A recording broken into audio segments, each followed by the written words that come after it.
Well, thank you for attending a presentation to learn a little bit more about defining your brand as an early career professional.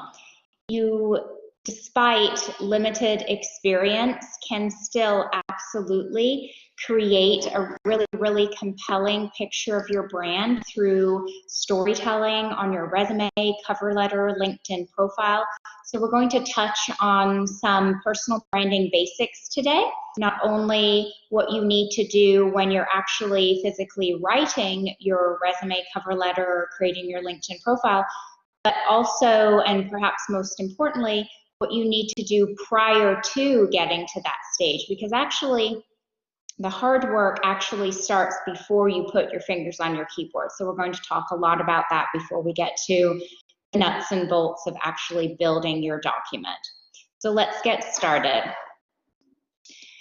Why do we define our brand, and why is this important? Well, it's so important because for any of you that are marketing students, you understand that Marketing 101 is all about, building your brand, telling your story in a really compelling way for your target audience, and doing so in a way that prompts your audience to act in the way that you want. And this is just the same in terms of building your personal brand or creating your resume. Studies have shown that hiring managers and recruiters look at a resume for as little as 4 to 7 seconds, and some studies even say less, which is even scarier. So we really have to maximize the content that the viewer gleans during that ever so brief screening process. And we do that by applying some of the P's of marketing. And so I sort of categorize these as purpose, packaging, punch, and personality. A little different than the P's of marketing, but nonetheless quite similar in why we're doing this. So look at these 4 P's, and we talk about purpose first, and we're going to go into detail about all of these elements. Purpose is, what is the purpose of what you're doing? What is the purpose of your storytelling? Who is that audience, and how are you positioning yourself? When we look at packaging, we look at how to structure your documents. What should they look like?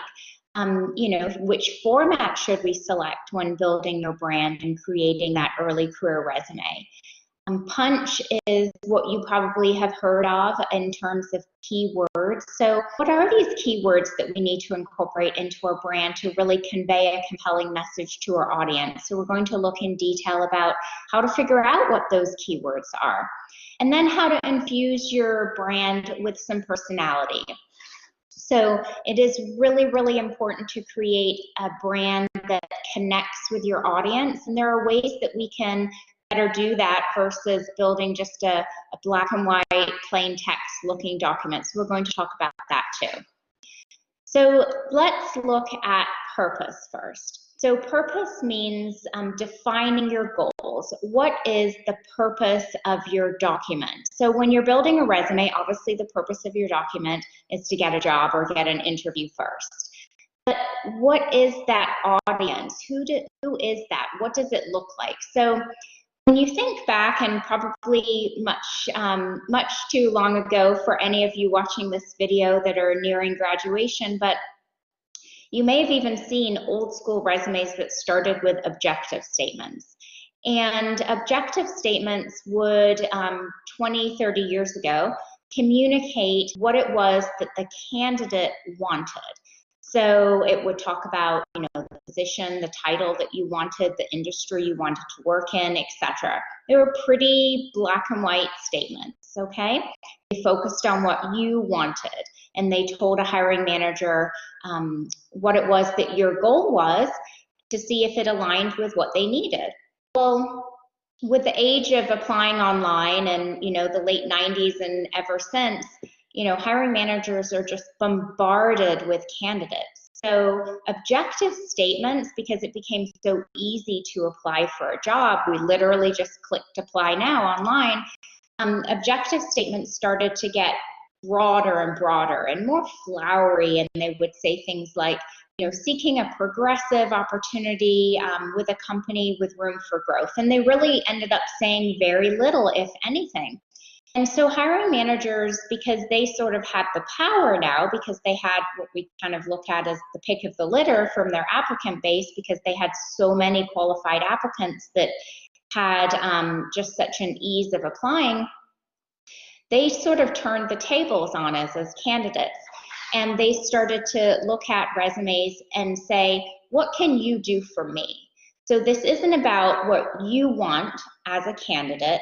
This is about you telling me what you can give me. And so long gone are the days of these objective statements of communicating what you as a candidate want. And instead, we look at qualification summaries, and we're going to talk about that later, so not to worry. But qualification summary became the key to communicating what your purpose was. So no more do we put a statement on your resume about what title you want or why you want the job, but instead we look at what your purpose is. So what type of job you want, what industry you're targeting if that's applicable, what level, all those types of things. And we build a summary that encapsulates how you can add value in that environment. And this is going to become clearer as we talk through the presentation. Suffice to say, when you build a resume, you really do have to have a purpose in mind. You cannot build a resume that says, you know, I could do accounting, I could maybe do marketing, but I've always thought of HR, but maybe I'd like to do event planning, so I'm going to just build a resume that markets myself to all of those opportunities. You cannot do that effectively. You can do it, but not effectively. So that's like, I always say to my clients, if you're going to apply to such diverse things, it's almost like putting a blindfold on, spinning around, and giving yourself a dart and trying to hit the bullseye. It is not going to happen 9.9 times out of 10, okay? So it is much, much better and creates a much more targeted and efficient and effective job search if you have a target in mind and you allow that target to build your purpose and to shape all of the content and the decision making of strategic omissions and exclusions about your experience or education or coursework, etc., based on that purpose. This is the number one mistake when people go to build their resume, is not defining their purpose. The more targeted you can be, the stronger your job search results, because you are going to automatically know the language that you can incorporate into your resume to compel action. So you are going to have a keyword map. We're going to talk about what keyword mapping is in a few minutes. But you're going to be able to communicate much more clearly and succinctly and impactfully to your target audience. So, can you pursue different fields? Absolutely. But you want to have two different pictures of your candidacy. So let's say you're double majoring and your major is in accounting, but maybe your minor is in communications, okay?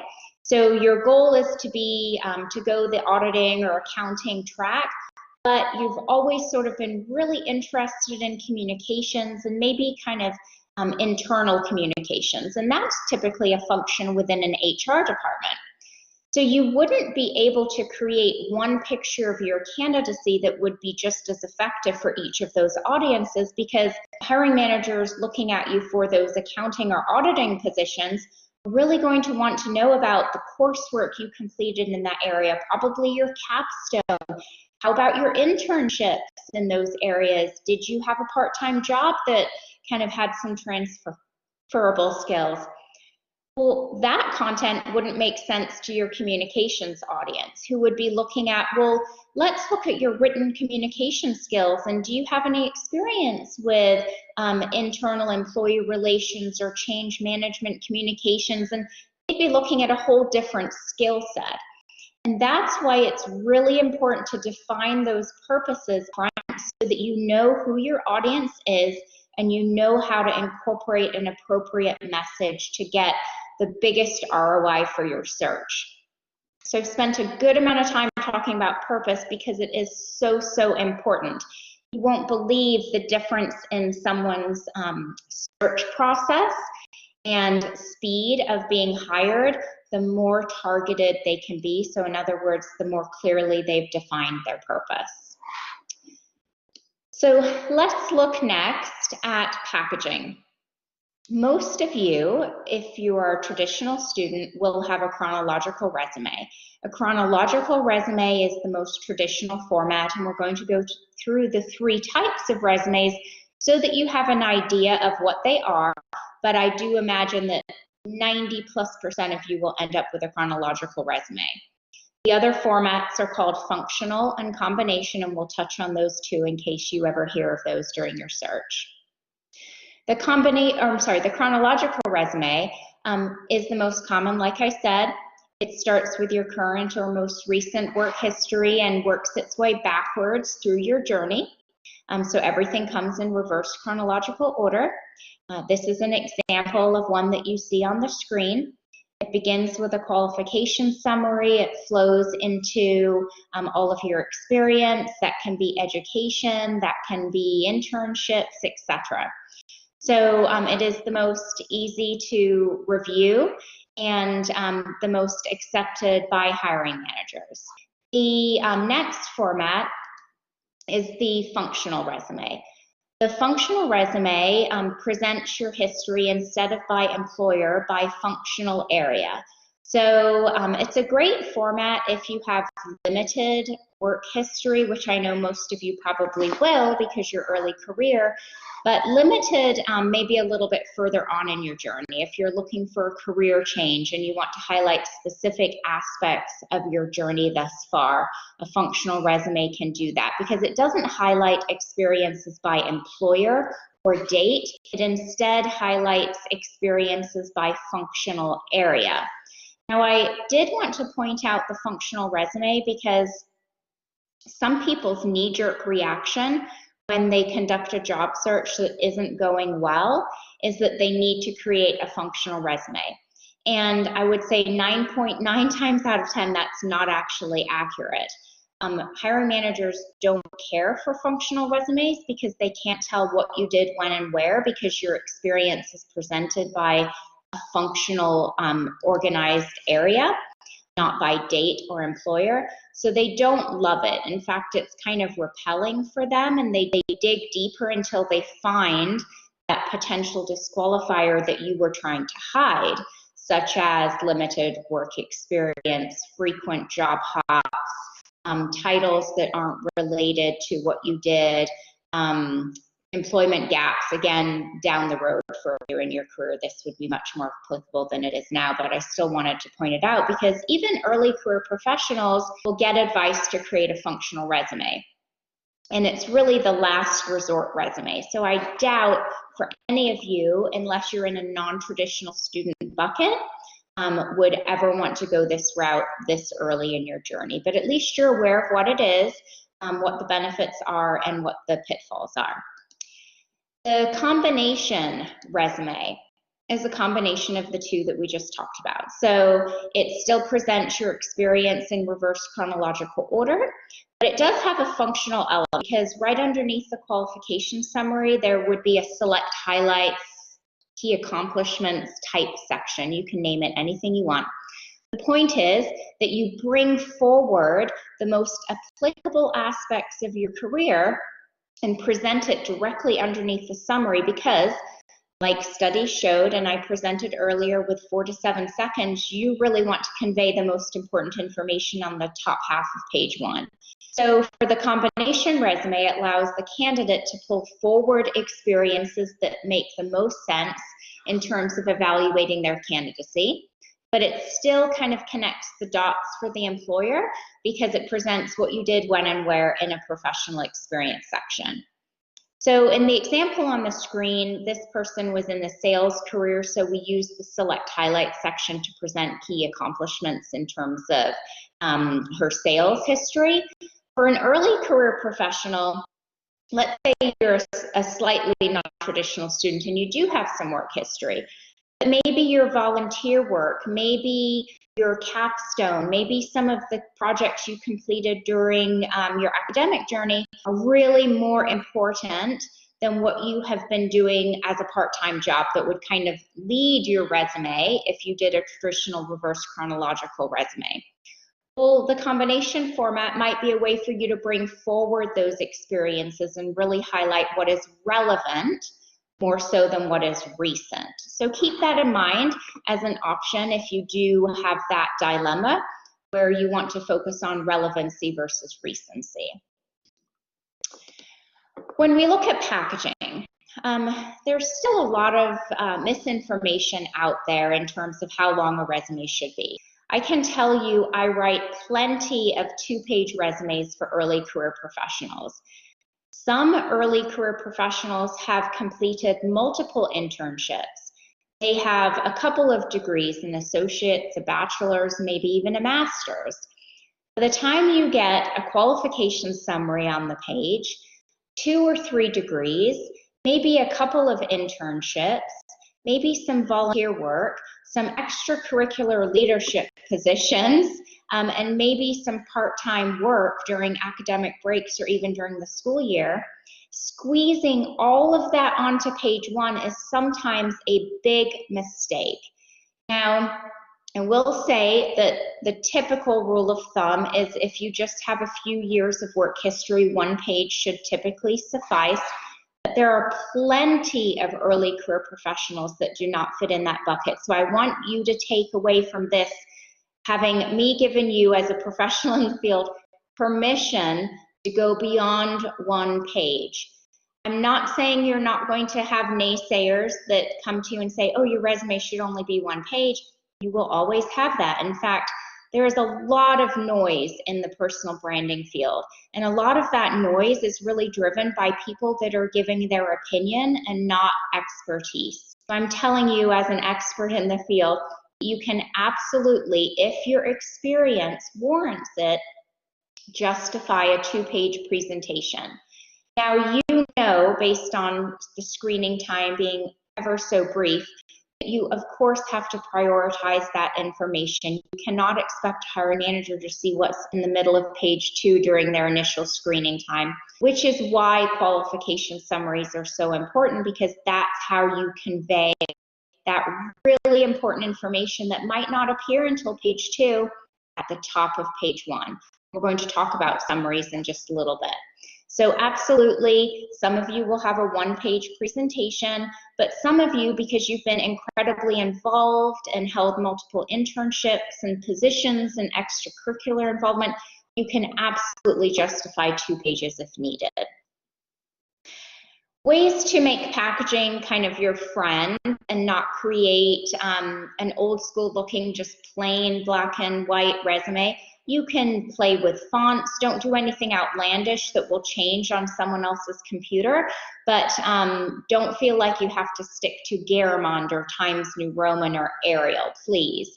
Those are so overused in personal branding. So do something a little bit different, like a Calibri if you're looking for that sans serif kind of crisp, clean look, or maybe a Cambria if you're looking for more of a feminine look, or if you have a lot of dense content.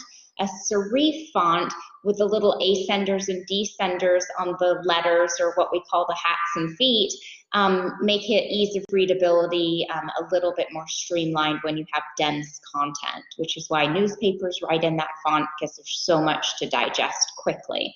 You can use images on your resume if you're a creative. You can pull testimonials from your LinkedIn recommendations, from your letters of recommendation.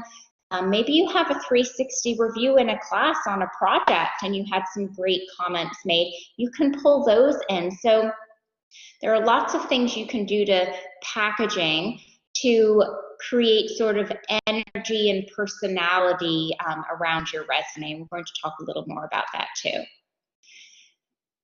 So once you've defined your purpose, you know who you're targeting. You have to figure out not only how to write about your background in terms of what you did and how you added value, but how to do that in a way that is really compelling, not only for a human being screening your resume, but also for applicant tracking systems, which are simply algorithm-based systems that are searching resumes in their database for skills, abilities, credentials, experiences based on keywords and key phrases that the company has pre-programmed that should they anticipate, be found in a qualified candidate's resume. So that's what a keyword is, and that's what I talk about when I look at punch. It's how you deliver that message to your target audience. So what are those keywords going to be? What should that message sort of center around? So when I look at someone's background, I look at their purpose, so I figure out how they want to be positioned, and then I start to determine what are the keywords that are going to present them as a qualified candidate. And again, these are just like you see on the screen, the skills, abilities, credentials, qualifications, so soft skills, hard skills, degrees, all of those types of things that a company has said these would be found in a preferred candidate's application. And so to identify what the keywords are for your experience, you can do a keyword mapping exercise. And so I do this all the time for my clients, and I would really recommend that you do it. It's a great exercise to define the messaging strategy that you need to employ, and also to confirm that your purpose is narrow enough. So I would print out a good 10 job postings, and I actually take this off the computer. I think it works much better this way. And I would print those out, and I would start reading them. And as you're reading them, down the left side of a piece of paper, I would actually write keywords that you're finding. So this is an example from a while ago that I found. I'm here in Ohio, so this is from my local state university. And I started highlighting these keywords. Now, if I was doing a keyword mapping exercise in full, I would actually have a piece of paper folded in half, and down the left side of the piece of paper, I would start writing these keywords and key phrases that I'm seeing kind of pop out at me. And I would do that for all 10 postings. Now, if your purpose is defined enough, you will definitely see some repetition. So I would start tallying the areas that you see repetition for, because that's going to help you identify those targeted keywords, okay? So when you're done reading all of those, you're going to have a pretty long list down the left side of your paper. Now that doesn't mean that you possess all of those keywords, so you don't have all of those desired strengths or qualifications or education possibly. In fact, most of us that get calls for interviews aren't perfectly qualified, okay? So you don't have to possess everything down the left side of that piece of paper. The key when doing that keyword mapping exercise is then to flip to the right side of the paper. And I want you to transfer all of those skills and strengths and abilities and qualifications that you do have onto the right side of the paper, because that now is your magic list of keywords, okay? That's the story that you need to tell top to bottom of your resume. So when looking at your background and thinking about how to write about something you did in a leadership role or during your internship, I want you to be referring to your keyword list, because that is going to teach you how to talk about your experiences in a relevant way, and in a way that really conveys your value to your target audience. Now, there may be some keywords that you can't transfer over, obviously. Well, those are really important to know too, because those are potential disqualifiers. Those are things that your audience kind of wanted to see that you don't have. So those are really, really important to know, not because they're going to make it onto the resume, but because during an interview, you may be questioned about those things. So it's really good to be aware at what your competitors may have that you may not have, okay? So that's a really important exercise to understand what gets included and what you can't include, and to kind of develop your scripts around that when you get later in the process. When we look at personality, which is the fourth P I'm highlighting, we're talking about how to communicate those messages. So I hope none of you have, duties included but not limited to on your resumes, or responsible for that I see so many times. So we have hundreds of great action verbs that we can use on a resume. And I would expect for you to be engaged enough in writing your resume to have some variety of action verbs beginning your bullet point. So make sure that you have some variety to your language. Quantify statements when possible. So if you increase sales, if you drove efficiencies, if there's anything that you can quantify that's relevant, feel free to do so, because numbers tend to jump off the page. And when thinking about communicating what you did that added value, do what we call the show and the tell. So don't stop short by just telling someone the outcome. Give them a little more information to tell them the actions you took to achieve the outcome. That's really how we validate that we know what we did, and therefore we can replicate it with our next engagement. So make sure that you're not sacrificing a nice, clear thought that gives a little bit about the actions and the result for being overly brief. I find that a lot of people writing their resumes are so concerned with brevity and being succinct that they lose the value in their statement. They end up having, a 4, 5, 6 word bullet point that just says a result, which is great, but results can be replicated by your competitors. What you did to achieve the result is typically where the uniqueness happens. So let me give you a simple example. If you're in, let's say you were in sales and you increase sales, I'm going to make this very simple, by 20%. Well, if you're competing against 300 others that are in sales, you likely all have similar statements like that on your resume. A successful salesperson would have increased sales by X%. But how you dig deeper and how you differentiate your brand is by telling how you did that. So you increase sales by 20% by identifying an untapped market, cultivating a relationship with a key account, rekindling a dormant relationship. That's where uniqueness happens. So make sure you're not sacrificing really communicating value for being overly brief. And that's what we call the show and the tell. So half of this, a little more than half of my presentation this morning, has talked about what you do before you even write your resume. We haven't written anything yet. What we have done is the really important work, though. We have defined our purpose. We have figured out what our packaging looks like. So we know going in, yep, I'm okay writing a 2-page resume. I'm using this font. I've got a couple of images that I'm going to include because I'm a creative and that's related to my portfolio. Or maybe you're not a creative and you're thinking, yes, I have some great LinkedIn excerpts I'm going to pull in from my recommendations or from this letter of recommendation from my internship. You've decided that, yes, the reverse chronological format is right for me, for instance. You have done your keyword mapping exercise, so you have your language cheat sheet right next to you, and you have figured out some of the language and the personality elements that you're going to bring in. So maybe you've even printed a list of action verbs from the internet, which you can Google that, and I think there are multiple lists, and they say something like 389 action verbs for your resume. So I'm sure you can find that, and if you can't, email me and I'll send it to you. And you figured out, yeah, let me think about those challenges and actions and results during my internship. And yes, I've got some real value to communicate here. So you have all of these elements, and now you're ready to write. So now it's time to actually put fingers to keyboard and create this brand.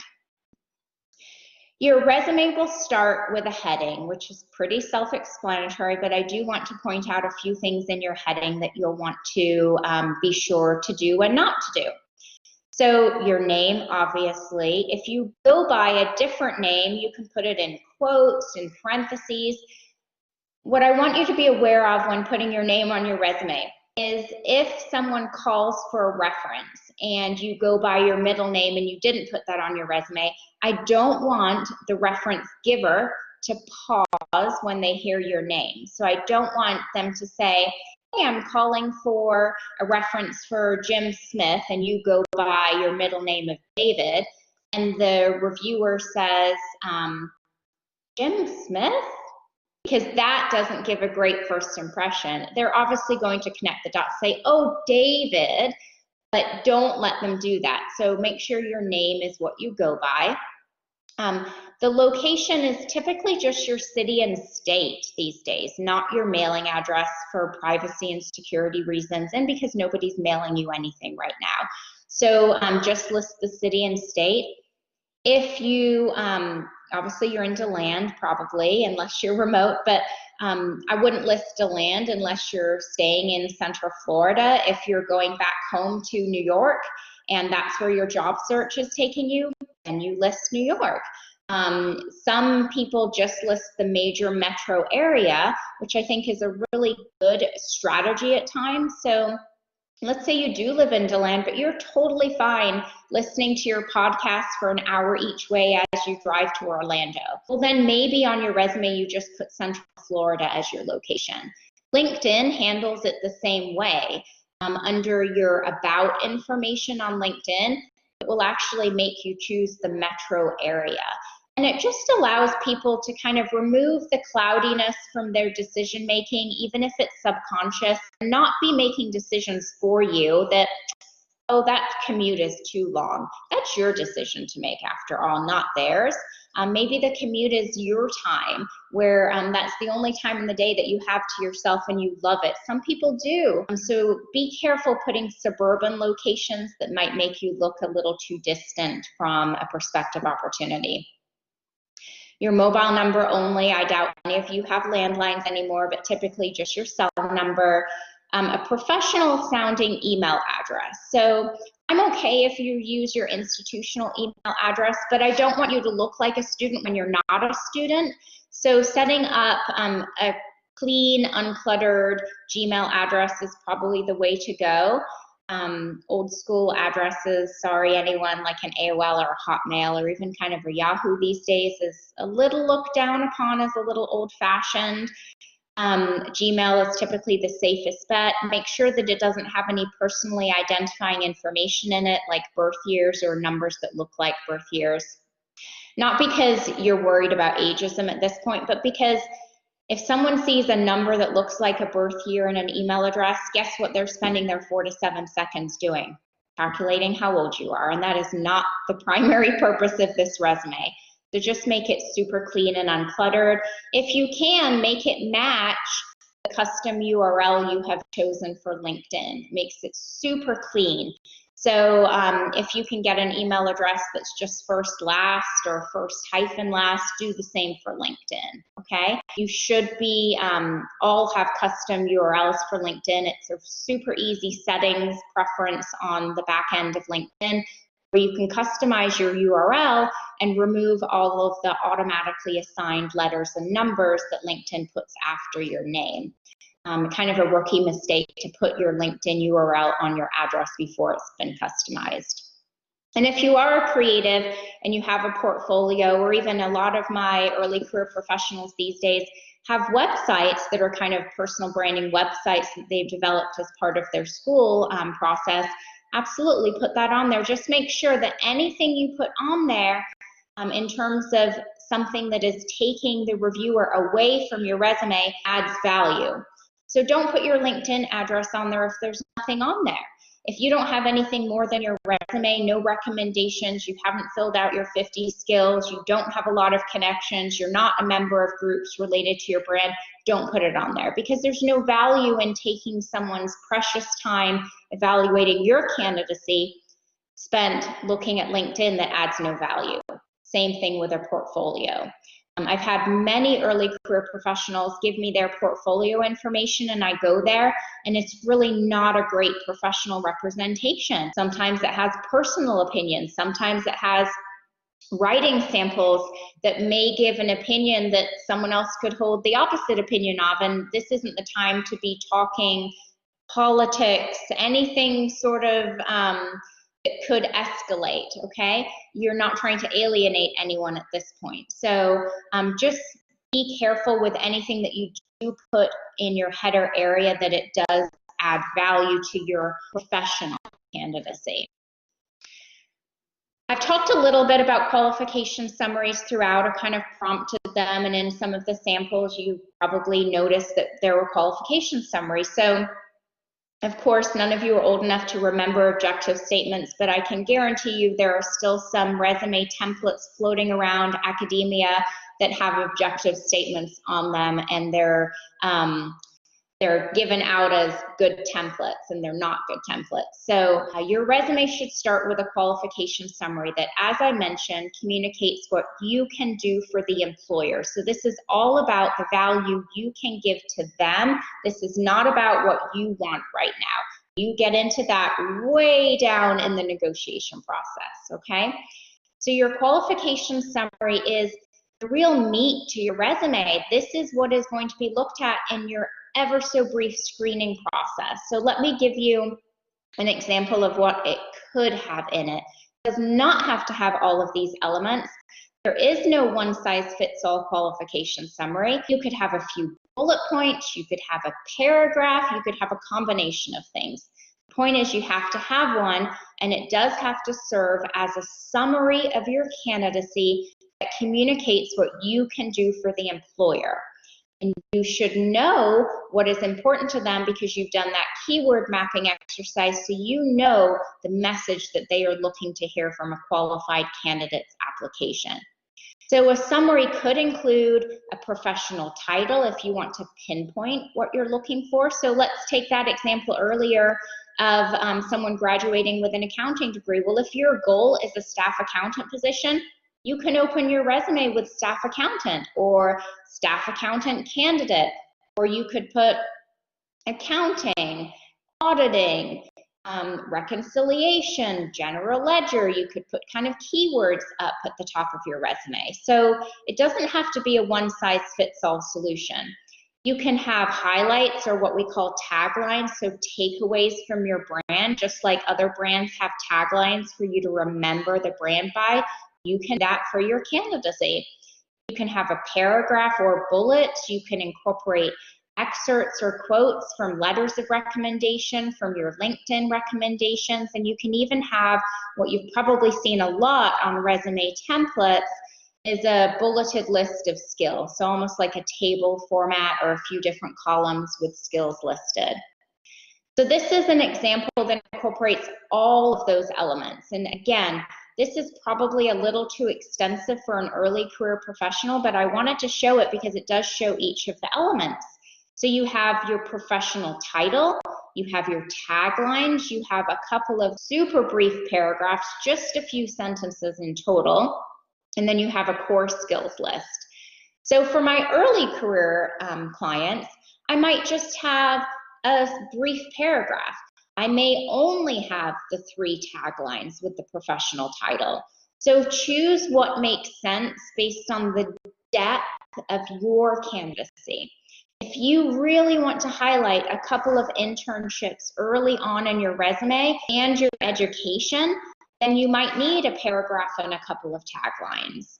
But these are the options you have to select from. How you format them is totally up to you. It doesn't have to look like this at all. Please feel free to check out my website and my portfolio section. There are multiple examples of highly diverse qualification summary because I don't want you to think that it has to look like this. They come in all shapes and sizes, but you have to have it because it is what is going to be screened during that ever so brief 4 to 7 second process. So you've built your qualification summary and your header, and I want to pull out accomplishments before we talk about professional experience, because how you have added value is more important than what you were paid to do.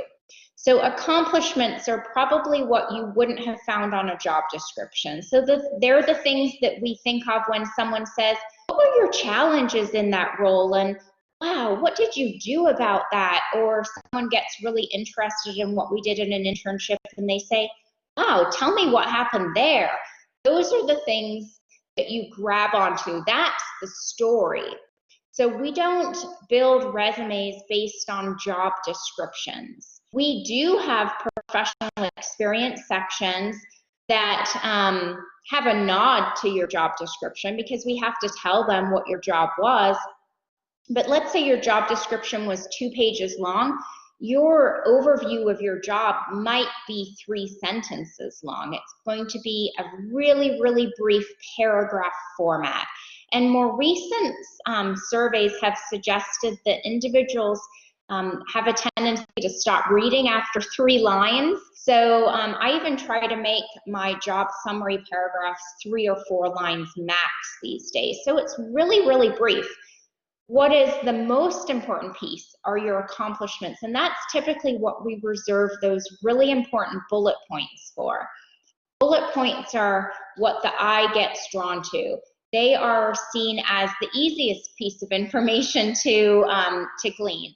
So the accomplishments get put in bullet points. So when you're structuring your resume, and I'll show you a couple of examples as we end, your job, your overview gets put in a brief paragraph, and how you added value or your accomplishments get added as bullet points.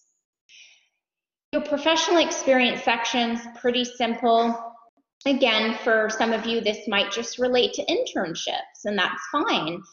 You can call it an internship section or an experience instead of professional experience. There's no rhyme or rule for what you call this.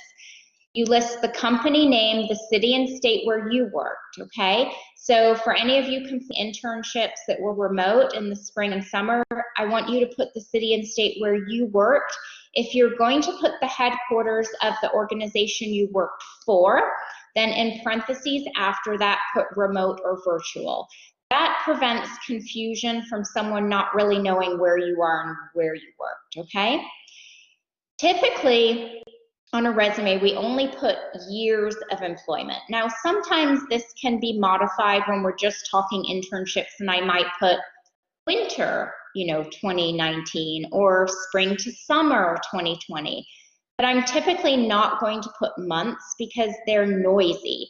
They take up a lot of space, and it really doesn't matter the specific number of months that you worked somewhere. It makes a much cleaner picture. It closes gaps. It reduces clutter when we just use years. But again, for an internship, I would put sort of the season of the internship.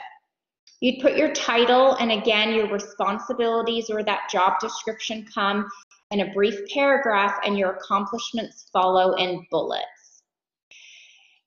Now, for your education section, this might fall directly underneath your qualification summary. It will never be first on your resume. Your header will be first and your qualification summary will be second, but your education section as a recent grad certainly could come before your experience. Now, most of the time, when I am creating an entry-level resume and I have a 1-page presentation, I am actually going to put the education under the experience section because education typically is not a differentiating factor. And I know we don't want to hear that, but if you're graduating with 500 peers with similar degrees and you're all hitting the market on the same day, we've all checked the box that we have the degree. Now, I'm certainly not saying that all degrees are equal and that you cannot highlight education up front, especially if you have a 2-page resume. I would want your education to get placed on page 1, unless you're prominently highlighting your education within your qualification summary as being a recent grad. So just because you're an upcoming or a recent grad doesn't mean your education has to come above your experience. If you completed multiple really related internships, those are going to be much more differentiating than your degree. So I want that to lead your resume and your education to come under it. So don't think there is a steadfast or hard fast rule that education has to come right underneath that qualification summary. It does not. And it can include your degrees, your professional development. Let's say you're a part of a sorority fraternity and you went to a leadership program. that can be included. If you have any certifications, certificates, other training, licenses, etc. All of that can come under an education section, or you can divide it into education, professional development, or training, etc. Lastly, on your resume, you can have value-added information, and this isn't a section called value-added information, but it's all the other pieces of information that add value to your professional candidacy. That could be volunteer work, affiliations, languages, a really deep technology skill set. And I say that because I don't want you just highlighting that you know how to use Office 365 and social media on your resume. That is a given, okay? So you don't even need to highlight that. I'm talking deep technology skill sets that are highly related to where you want to go. Don't waste space, especially if you're only using one page, highlighting skills that are obvious and expected, okay? So value-added information, community involvement, leadership roles, extracurricular activities, athletic groups or teams that you're involved in, honors and awards, the list is endless. What I do want to make sure you know is that whatever ends your resume really does have to add value to you as a professional, okay? So be careful including things that are hot button topics. Organizations that show preferences to certain organizations, political parties, anything like that that could be seen as, oh, this person thinks this way and I think this way, therefore they're not my favorite candidate. While we of course hope that we are not discriminated against for any reason, we also know we live in the real world. And even if someone doesn't intentionally hold that bias, they may hold it subconsciously. So we just try to make sure that on a resume, we are being cognizant of those decisions and how they affect the presentation of our professional brand. So a couple of examples to kind of end the presentation here. So you'll see this is a pretty creative example, and I show it because I want you to see that you can be creative. I want to give you a license to be creative in the presentation of your brand. This person was a writer, so I want to show that they know how to communicate and they know how to engage their audience. So we still have the core elements of a resume that we've spoken about though. We still have the name and the contact info in the header. We still have a qualification summary, and this is kind of a combination format. We have highlights of their journey thus far. We have a whole section with excerpts from their clients, or this for you could be excerpts from letters of recommendation from your internship, and then we follow with their experience. So I want to give you a license to be creative and not do the obvious and not have your resume look like all of your peers in the same room, okay? Another one that is for an early career professional, using a 2-column format just to break it up a bit. Still have all of the important information, the header, the qualification summary, education, coursework is highlighted. Their high 5 strengths test assessment is highlighted, or you can do Strength Finder or DISC or any of those that you think really reflect who you are as a professional. Technology is highlighted, community involvement, and all their work history and internships. So you can see this might look different from the samples you've seen in school or the sample that your professor gave you, but I hope it gives you a license to really think out of the box and do something creative to really represent your brand.